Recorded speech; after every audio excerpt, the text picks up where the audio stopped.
Chegamos lá. Bom dia, pessoal. Meu nome é Nathalie e bem-vindos à parte 8 da nossa série de Marble Hornets, o último vídeo, finalmente. No último vídeo, a gente viu a Jessica e o Jay sumirem depois de serem atacados. O Jay levou um tiro do Alex e a gente não sabe se ele morreu ou se ele sobreviveu e só foi parar em outro lugar. Talvez tenha acontecido a mesma coisa que aconteceu da última vez, com o Jay, no caso, porque com a Jessica a gente sabe que ela sumiu no mesmo dia que a gente viu ela sumir antes. Então a gente não sabe o que aconteceu com ela até agora, a gente não sabe onde ela tá, como ela tá. Mas o Jay levou um tiro do Alex e pode ter acontecido a mesma coisa que aconteceu da última vez. Ele pode ter acordado em algum lugar com amnésia e não lembrar do que aconteceu, né? A gente não sabe. O Tim está controlando o canal Marble Hornets. Ele quer se vingar. Não tem muito o que dizer. A gente ainda não entende bem a motivação do Alex. E a gente só sabe que o Tim acha que ele é o culpado de tudo. O Tim também teve no último episódio todos os seus remédios roubados. Esses remédios, a gente sabe, inibem os sintomas do operador. Quando o operador aparece, ele costuma causar alguns sintomas nas pessoas e esses remédios ajudam a controlar essa radiação, essa doença, essa coisa. E o Rudy roubou todos esses remédios do Tim. Então, ele tá sem remédios. Ele tá aos poucos perdendo essa imunidade e ficando mais suscetível ao operador. Ok, vamos começar então. No próximo vídeo, que foi postado no dia 6 de fevereiro de 2014, o Tim, ele já tá há 2 meses sem os seus remédios e a saúde dele tá piorando. Ele tá com tosse, ele tá com dificuldade pra caminhar, ele tá com dificuldade pra se concentrar. E dá vontade de perguntar por que ele simplesmente não vai no consultório e pede mais. E fala, tipo, eu perdi ou eu fui roubado. Eu acho que talvez esses remédios viciem e eles não possam talvez dar mais. Talvez eu só esteja pensando demais, né? Ele olha o computador do Jay, que o Jay sumiu, mas as coisas dele ainda estão lá. E como o Tim tem todo esse acesso ao canal Marble Hornets, ele olha o computador do Jay pra ver se ele tem alguma coisa, alguma pista que ele não tem encontrado. E é claro que ele encontra um vídeo. Dessa vez não foi por meio de fita, mas ele encontrou mais um vídeo do qual ele não tinha conhecimento, ele não sabia que esse vídeo existia. Nessa filmagem, esse vídeo desconhecido, o Jay atravessa o túnel do Parque Rosewood. Ele encontra o operador e é teletransportado. A gente já viu também que o operador consegue fazer isso. Ele é teletransportado para o galpão vermelho, onde ele e o Tim foram deixados já faz um tempo atrás. But that layout is wrong. It's completely wrong. O operador aparece novamente, o Jay tem convulsões e foge correndo depois que acorda. Esse é o vídeo. No fim, o Tim diz que os acontecimentos desse dia podem ter sido o que fez os dois se separarem. Talvez esse ataque do operador seja o que causou toda a paranoia no Jay. Porque o Jay tava paranoico, não tava confiando no Tim. E o Tim também não tava confiando mais nele. Mas o Tim só não estava confiando mais nele porque percebeu que ele estava sofrendo ali as influências do operador. O canal To The Ark responde com It is silent. Who is left to hear the secret? Do you know? I have for years. Ark awaits. What do you see? Regards. É a última mensagem do To The Ark. No próximo vídeo, o Tim encontra o lugar onde o Jay estava sentado antes, observando o Benedict Hall, quando ele queria entrar, mas ele não conseguia. Vê alguém vindo de longe, e como ele tá com a saúde bem ruim, ele não consegue alcançar a pessoa, mas a pessoa tá vindo na direção dele. Jay? Ele pensa ser o Jay, mas na verdade é o Rudy. A presença do Rudy faz o Tim ter um ataque de tosse, faz ele passar bem mal, e o Rudy entrega a máscara pro Tim. E o operador aparece. Então o Tim é teletransportado várias vezes para vários lugares diferentes, inclusive ele também viaja no tempo. Ele vê o quarto de hospital, onde ele ficava quando era pequeno, pegando fogo. Ele vê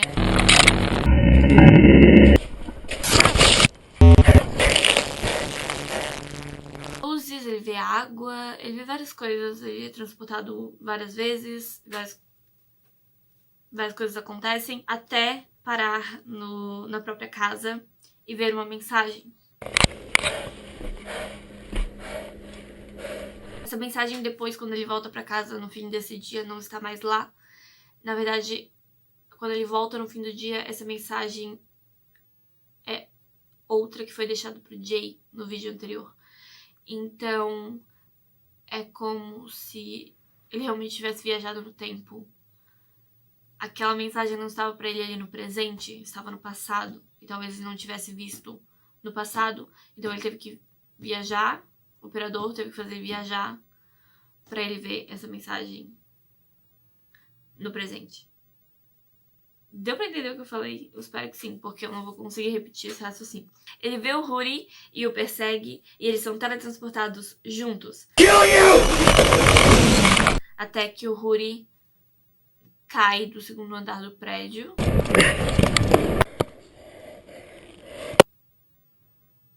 E eu acho que ele morreu. Até o fim da história, a gente não tem isso esclarecido se realmente ele morreu ou não.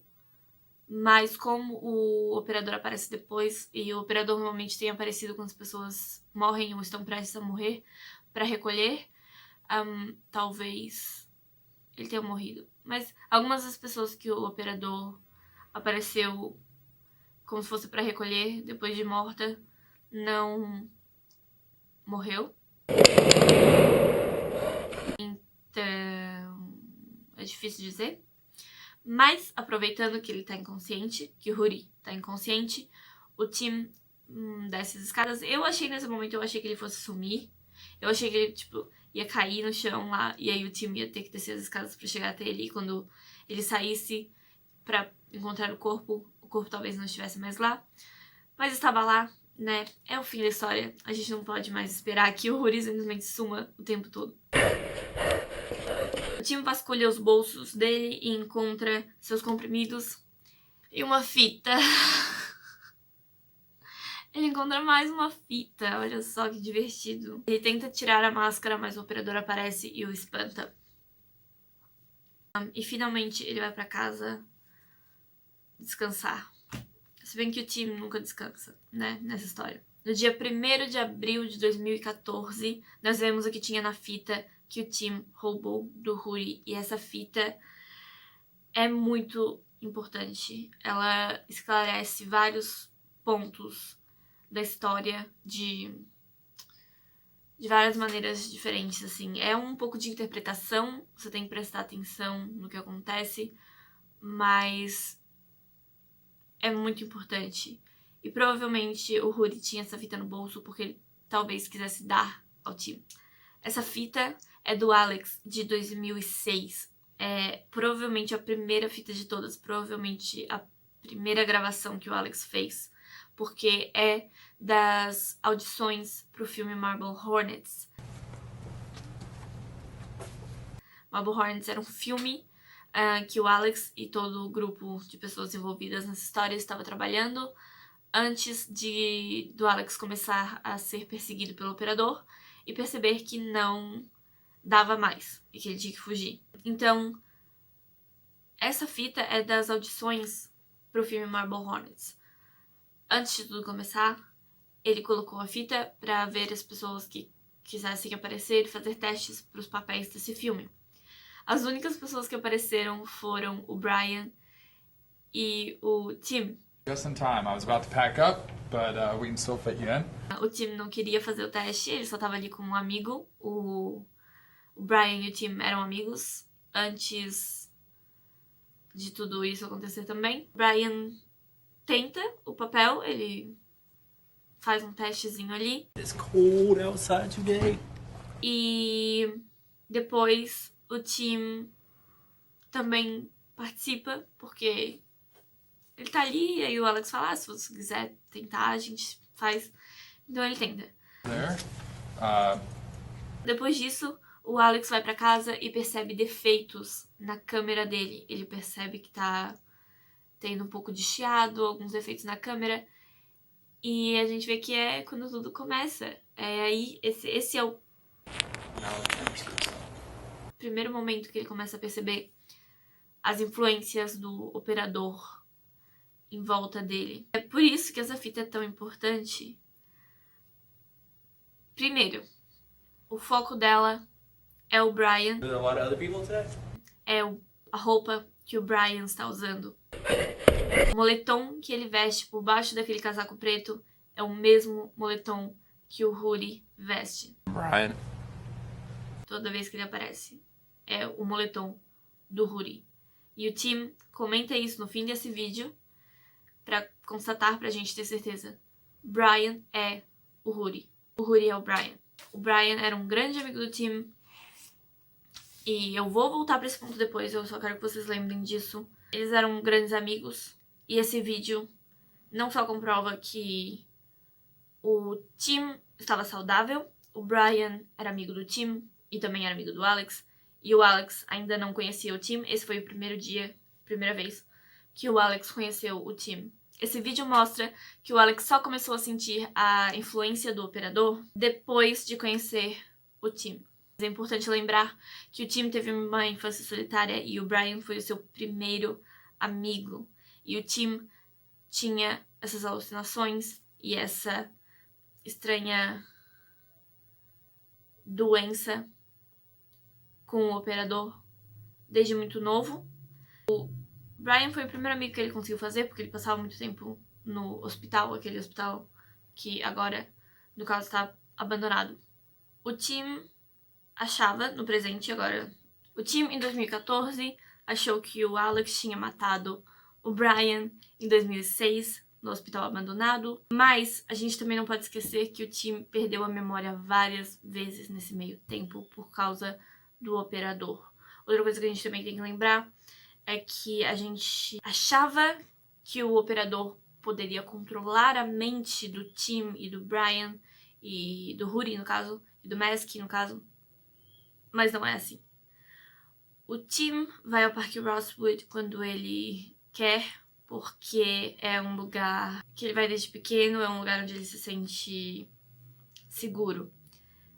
E ele perdeu a memória várias vezes. Essa amnésia deles foi o que fez a gente achar, eles também acharam no início, que era o operador controlando eles. Mas não, é mais uma sequela, sabe? Parte da doença. Então, eu espero que esteja dando pra entender o que eu tô tentando dizer.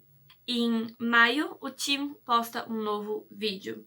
Nesse vídeo ele tá em casa, esperando pelo Alex, e ele tem meio que um momento de... o que foi que eu fiz com a minha vida?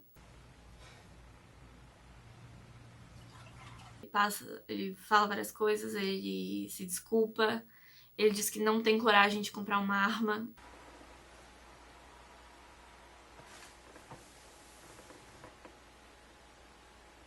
Que ele vai ter que ir de facão mesmo, porque ele não tem coragem de comprar uma arma. Ele decide sair de casa pra ver se ele saindo de casa, o Alex aparece. E ele aparece. Eu não entendi muito bem essa parte, na verdade, também, porque ele sai de casa pra ver se o Alex aparece se ele não estiver em casa. Se o Alex, tipo, talvez não tenha coragem de entrar na casa dele sabendo que ele tá lá. Mas ele sai, aí ele vê o Alex entrando, ele entra na casa e o Alex está falando. Porque acha que ele tá escondido em algum lugar dentro da casa. Where are you hiding? Então eu não entendi se o Alex não tava esperando ele sair de casa, porque o Alex, quando entrou lá, começou a falar com ele. This is all your fault.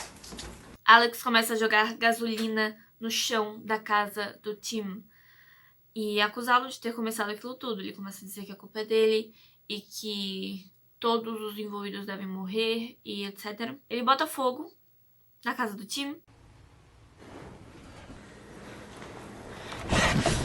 O Tim sobrevive e confirma que a casa dele foi totalmente queimada, não sobrou nada. E agora a gente sabe quem fez isso com o apartamento do Jay, lá no início da história. Vocês lembram? Lá no início da história, o apartamento do Jay também pegou fogo quando ele tava... A primeira vez, eu acho, que ele fugiu do operador. E agora a gente sabe quem fez isso, foi o Alex. Desde o início, quem tava tentando se livrar de todas essas pessoas envolvidas no Marble Hornets era o Alex. Outra coisa que eu pensei aqui agora, e até o final a gente não tem essa conclusão, mas eu acho que a Amy também se tornou uma das vítimas do Alex. Eu acho que provavelmente a Amy foi a única vítima que sumiu, morreu nas mãos do Alex. Até o fim da história a gente não ouve mais falar dela, de ninguém.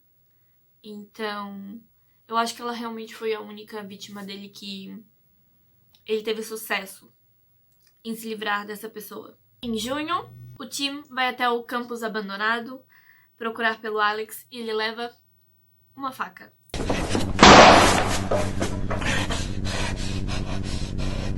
E ouve sons altos e tiros.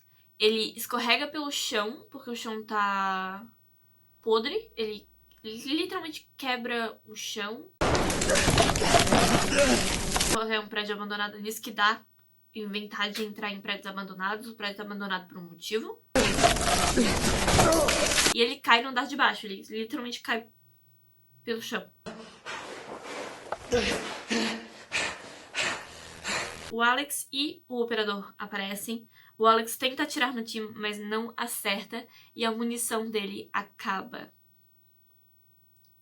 O Alex continua tentando culpar o Tim e dizendo que todos os envolvidos devem morrer para que isso acabe, para que o operador perca todo o seu poder. Vamos pausar aqui e vamos pensar, então, na mentalidade do Alex, que faz sentido. E eu sei que vai soar meio ruim, eu também não acho bom ele tá tentando matar todo mundo, ele ter matado algumas pessoas, mas tudo bem. O Alex vê o operador como uma doença, um vírus, algo que foi passado pra ele pelo Tim. Ele meio que não tá errado, né? Ele acredita que se matar todos os infectados, o operador perde a força. E o Tim meio que tem uma discussão ali com ele naquele momento, dizendo que há outras pessoas. Não tem como só o grupo do Marble Hornets serem infectados pelo operador. Lógico que o operador deve ter várias outras vítimas. E matar o grupo não vai dar em nada. Ele vai encontrar outra pessoa pra infectar, de alguma maneira. Eles continuam ali naquela briga, o operador aparece, o Tim toma um frasco inteiro de remédios e esfaqueia o Alex.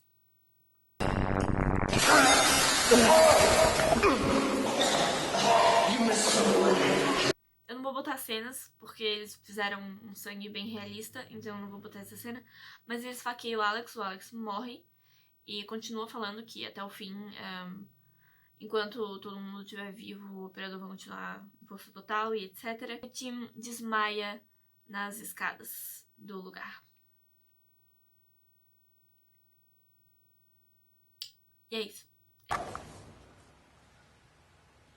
É aí que esse vídeo acaba. No dia 20 de junho, nós temos o último vídeo do Marble Hornets. Nele, o Tim se encontra com a Jessica e ela parece bem. Ela tá frequentando o médico, ela tá tomando os remédios, mesmo que ele tava tomando, e ela fala que tá melhorando.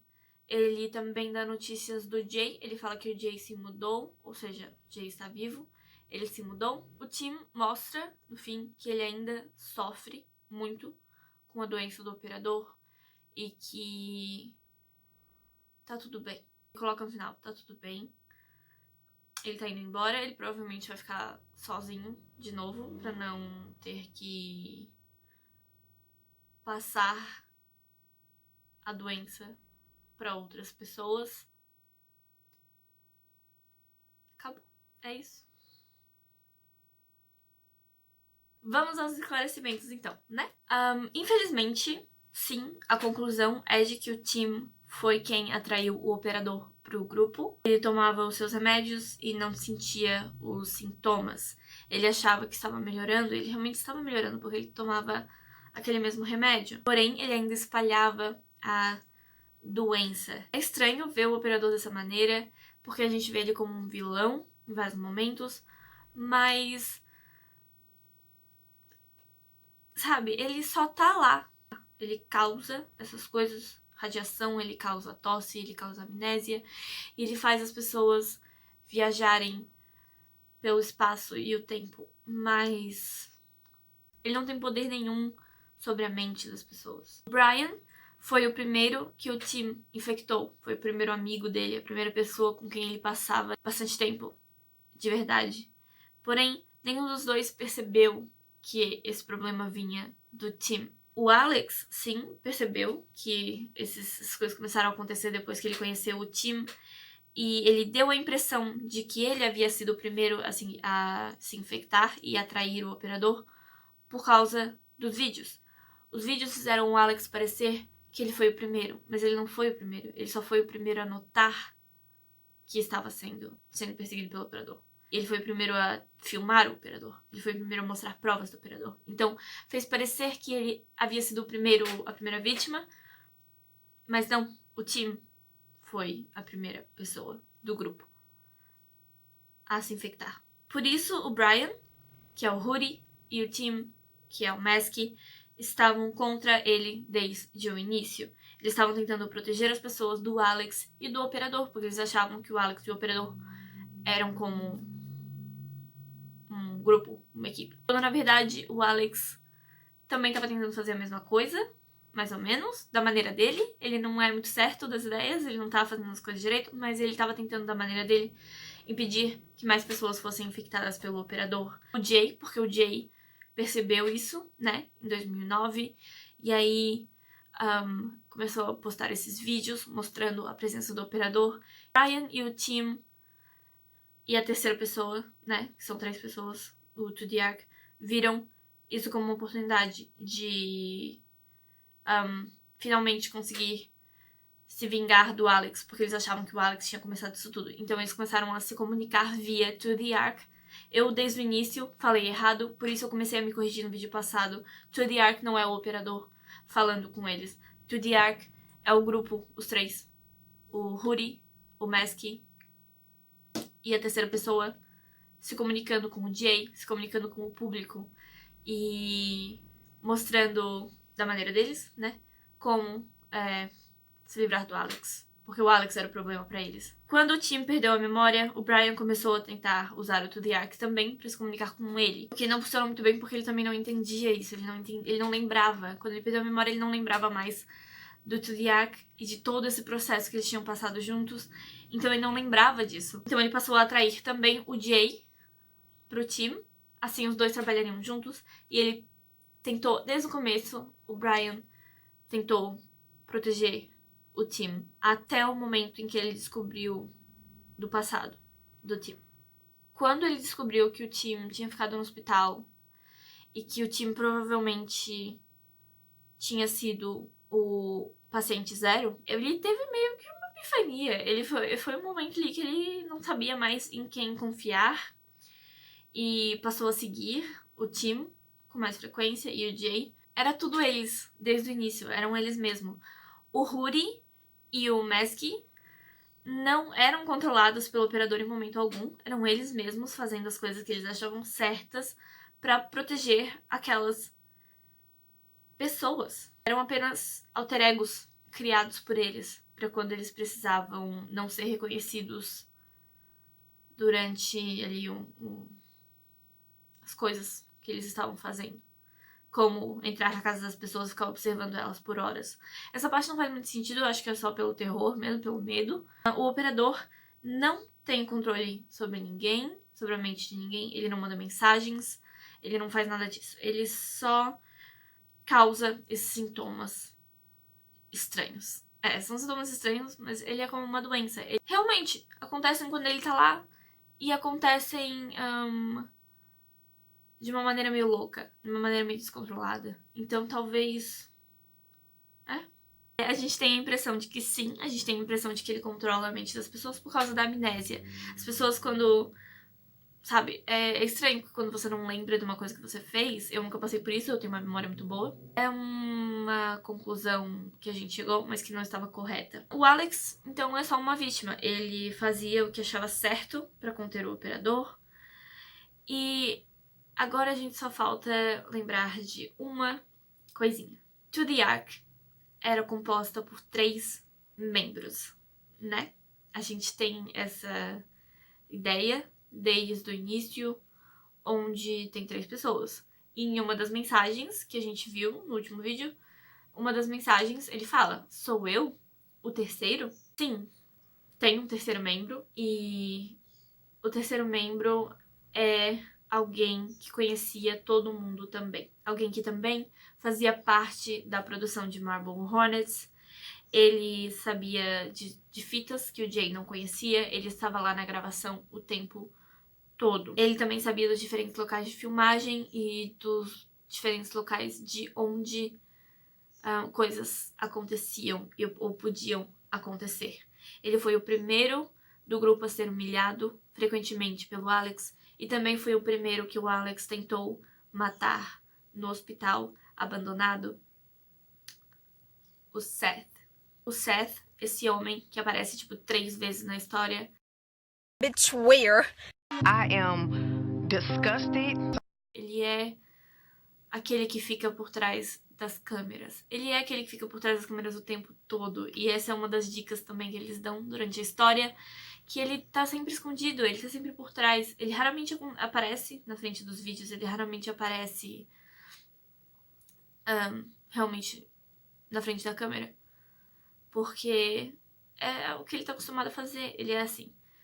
Ele só manda as mensagens e controla a uma certa distância. O terceiro membro do To The Ark é o Seth. Os 3, o Tim, o Brian e o Seth, se juntaram achando que o Alex tinha sido o culpado de tudo isso. Mas aí, tudo aconteceu e no fim só sobrou o Tim sozinho. Eu fico um pouco triste que a gente não sabe bem o que aconteceu com o Brian e com o Seth, mas pelo que aconteceu com a Jessica e pelo que a gente ouve sobre o Jay, o que aconteceu com os dois provavelmente foi igual, né? Eles provavelmente seguiram com as suas vidas. Não tinha o que fazer. O problema deles era o Alex, que ficava tentando matar todo mundo. Então agora que o Alex estava morto, vamos viver, vamos se separar pro operador não ter mais controle sobre a gente. E vamos viver a nossa vida. É isso. Eu não acredito que eu terminei essa série. Meu Deus. É isso, pessoal. Terminamos Marble Hornets. Se você gosta desse tipo de conteúdo, mistérios, casos criminais, jogos de realidade alternativa, já tem um novo vindo semana que vem, tá? Se inscreve no meu canal. Terminamos Marble Hornets. Eu tô muito feliz. É isso. Muito obrigada por assistir esse vídeo e eu vejo vocês segunda-feira pro próximo. Tchau!